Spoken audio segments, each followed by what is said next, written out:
Digital পাঠশালা চ্যানেলে আপনারা শুনছেন বনফুলের লেখা মানুষের মন। শুরু করছি। নরেশ ও পরেশ দুজনে সহোদর ভাই, কিন্তু এক বৃত্তে দুইটি ফুল। এই উপমা ইহাদের সম্বন্ধে খাটে না।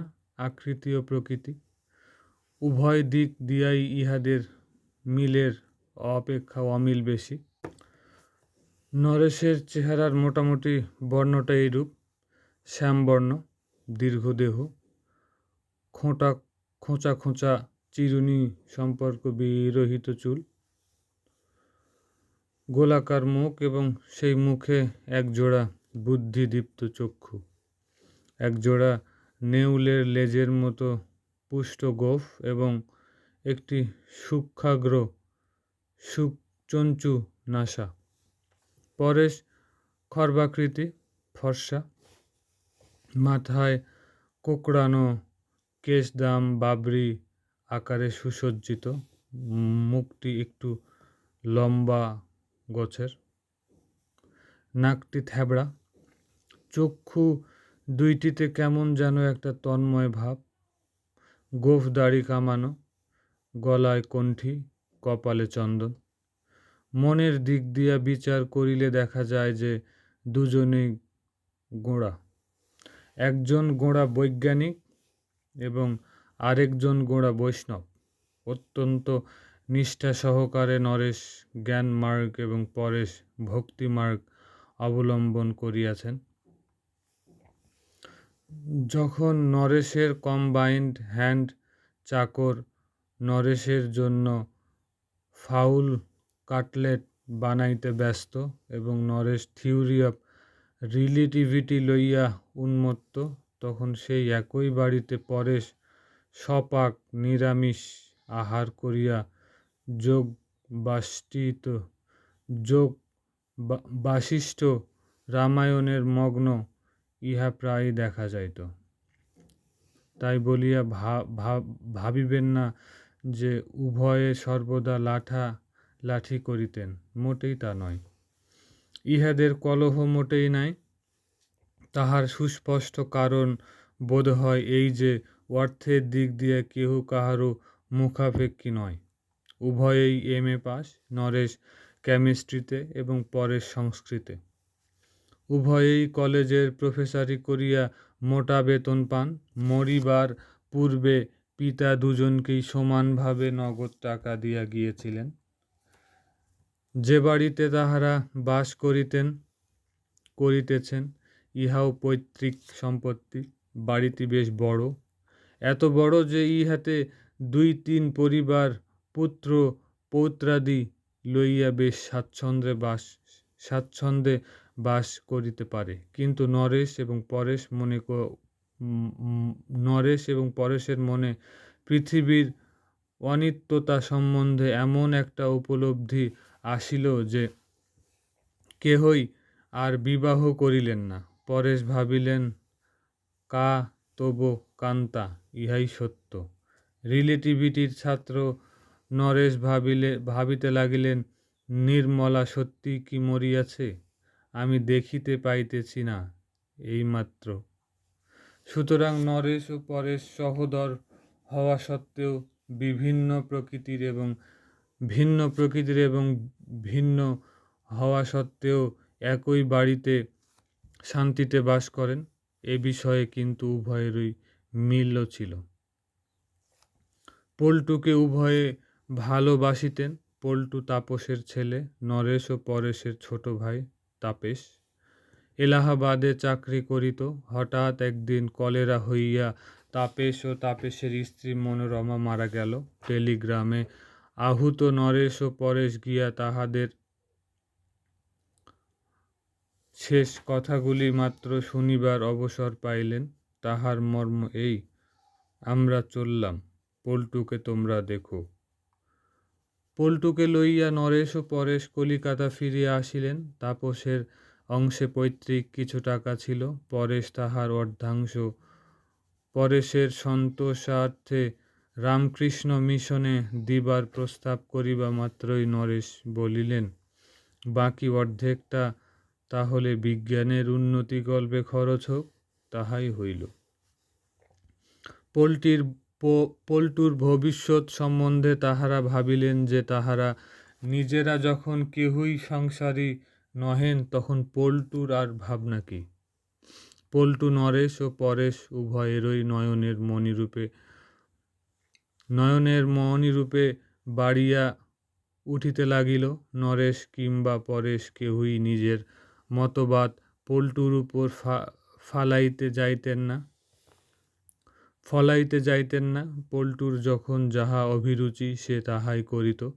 নরেশের সঙ্গে আহার করিতে করিতে যখন তাহার মুরগি সম্বন্ধে মোহ কাটিয়া আসিত তখন সে পরেশের হবিষ্যান্নের দিকে কিছুদিন ঝুঁকিত। কয়েকদিন হবিষ্যান্ন ভোজনের পর আবার আমিষ লোলুপতা জাগিলে নরেশের ভোজনালয়ে ফিরিয়া যাইতেও তাহার বাধিত না। নরেশ ও পরেশ উভয়েই তাহাকে কোনো নির্দিষ্ট বাঁধনে বাঁধিতে চাহিতেন না, যদিও দুজনেই মনে মনে আশা করিতেন যে বড় হইয়া পল্টু তাহার আদর্শই বরণ করিবে। পল্টুর বয়স 16 বৎসর, এইবার মেট্রিক দিবে। সুন্দর স্বাস্থ্য, ধবধবে ফর্সা গায়ের রং, আয়ত চক্ষু। নরেশ এবং পরেশ দুজনেই সর্বান্তঃকরণে পল্টুকে ভালোবাসিতে এ বিষয়ে উভয়ের কিছুমাত্র অমিল ছিল না। এই পল্টু একদিন অসুখে পড়িল। নরেশ ও পরেশ চিন্তিত হইলেন। নরেশ বৈজ্ঞানিক মানুষ, তিনি স্বভাবতই একজন অ্যালোপ্যাথিক ডাক্তার লইয়া আসিলেন। পরেশ প্রথমটায় কিছু আপত্তি করেন নাই, কিন্তু যখন উপর্যুপরি 7 দিন কাটিয়া গেল, জ্বর ছাড়িল না, তখন তিনি আর স্থির থাকিতে পারিলেন না। নরেশকে বলিলেন, একজন ভালো কবিরাজ ডেকে দেখালে কেমন হতো। বেশ, দেখাও। কবিরাজ আসিলেন, 7 দিন চিকিৎসা করিলেন, জ্বর কমিল না, বরং বাড়িল। পল্টু প্রলাপ বকিতে লাগিল। অস্থির পরেশ তখন নরেশকে বলিলেন, আচ্ছা, একজন জ্যোতিষীকে ডেকে এর কুষ্টিটা দেখালে কেমন হয়, কি বলো? বেশ তো, তবে যাই করো, এ জ্বর 21 দিনের আগে কমবে না। ডাক্তারবাবু বলেছিলেন টাইফয়েড। তাই নাকি? পল্টুর কুষ্ঠি লইয়া ব্যাকুল পরেশ জ্যোতিষীর বাড়ি ছুটিলেন। জ্যোতিষী কহিলেন, মঙ্গল মার্কেশ, তিনি রুষ্ট হইয়াছেন। কি করিলে তিনি শান্ত হইবেন তাহার একটা ফর্দ দিলেন। পরেশ প্রবাল কিনিয়া পল্টুর হাতে বাঁধিয়া মঙ্গল শান্তির জন্য শাস্ত্রীয় ব্যবস্থা আদি করিতে লাগিলেন। অসুখ কিন্তু উত্তরোত্তর বাড়িয়া চলিল। নরেশ একদিন বলিলেন, কবিরাজি ওষুধ তো বিশেষ উপকার হচ্ছে না, ডাক্তারকেই আবার ডাকব নাকি? তাই ডাকো না হয়। নরেশ ডাক্তার ডাকিতে গেলেন। পরেশ পল্টুর মাথায় শিয়রে বসিয়া মাথায় জলপট্টি দিতে লাগিলেন। পল্টু প্রলাপ বকিতেছে, মা আমাকে নিয়ে যাও, বাবা কোথায়? আতঙ্কে পরেশের বুকটা কাঁপিয়া উঠিল। হঠাৎ মনে হইল শুনিয়াছিল তারকেশ্বরে গিয়া ধারণা দিলে দৈব ঔষধ পাওয়া যায়। ঠিক। নরেশ ফিরিয়া আসিতেই পরেশ বলিলেন, আমি একবার তারকেশ্বর চললাম, ফিরতে 2-1 দিন দেরি হবে। হঠাৎ তারকেশ্বর কেন? বাবার কাছে ধর্ণা দেব। নরেশ কিন্তু বলিলেন না। ব্যস্ত সমস্ত পরেশ বাহির হইয়া গেলেন। ডাক্তার পরীক্ষা করিয়া বলিলেন, বড় খারাপ টার্ন নিয়েছে। ডাক্তার চিকিৎসা চলিতে লাগিল। দিন 2 পর পরেশ ফিরিলেন, হস্তে একটি ভাঁড়। উল্লাসিত হইয়া তিনি স্বপ্নাদেশ পেলাম। তিনি বললেন যে রোগীকে যেন ইঞ্জেকশন দেয়া না হয়, আর বললেন এই চরণামৃত রোজ একবার করে খাইতে দিতে, তাহলে সেরে যাবে। ডাক্তারবাবু আপত্তি করিলেন, নরেশও আপত্তি করিল।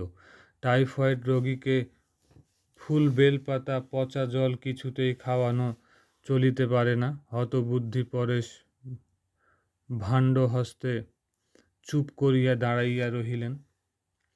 আসলে কিন্তু ব্যাপার দাঁড়াইল অন্যরূপ।